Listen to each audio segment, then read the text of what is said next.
Two of the fantasy football season. Here's a few tight ends I would look to bench this week. The first guy's Higby of the Los Angeles Rams. So in week one, he had a pretty solid day for PPR owners. 5 catches, 68 yards on 6 targets. But this week, he's got a matchup in Indianapolis. And Indianapolis, they're pretty solid versus tight ends over the last couple seasons, especially with Leonard in coverage at the linebacker position. So this week, I think we're going to see more Robert Woods and Cooper Kupp. And obviously Vance Jefferson, who had a big week one for Matthew Stafford and this Ram team. And right here, the Rams, they've been a different team the last few seasons on the road, where they were way better at home. But obviously, new quarterback in Stafford over Jared Goff, and definitely an upgrade as well, considering how well Stafford looks like he fits this offense. But here in week one, I don't think Higby's going to do much. I think they're going to have Leonard on him on most coverage plays here.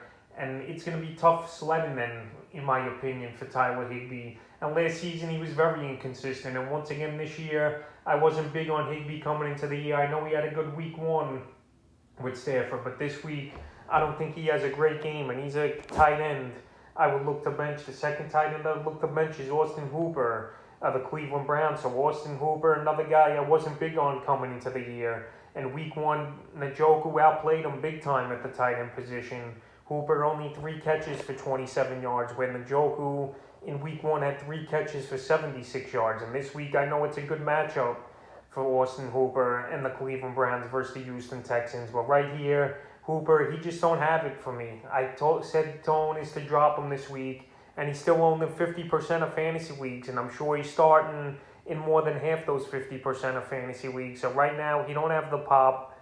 Right, like I mentioned, Njoku is the better tight end in my opinion, more athletic, more speed, and more of a playmaker. So right here, Rorsten Hoover, there's no reason to have him starting at your tight end position unless there's really no one out there. But right here this week, I can't trust him, even with a good matchup versus Houston. So keep him on the bench and even drop him, like I mentioned in my tight end to drop video. And the third and final tight end I will look to bench this week's Hunter Henry of the New England Patriots. So Hunter Henry was his first week with the Patriots last week. But Jonnu Smith, he looked like the main number 1 tight end over there in New England. And Mac Jones, he spread out the football pretty well last week. And I think we're going to see that most of the season, where he's going to hit 5 or 6 different targets throughout the games here as Mac Jones. So last week for Hunter Henry, a mediocre game and a pretty decent matchup versus Miami. 3 catches for 31 yards. And this week, it's another divisional matchup for Hunter Henry and the Patriots at the New York Jets. So right here,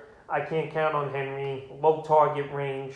And he's also a guy not 100% in my opinion. He had the injury in training camp where he had to miss some time. So obviously, he's got to knock the rust off a little as well as Henry. And just in my opinion, seeing that game, Jonnu Smith was the guy that flashed out more in that New England Patriot tight end position than Hunter Henry. So right here, Henry's been dropped in a few percent of fantasy leagues. I wouldn't go that far to drop him just yet, but I would definitely bench him this week. So that's a few tight ends I would look to bench here in week 2 of the fantasy football season.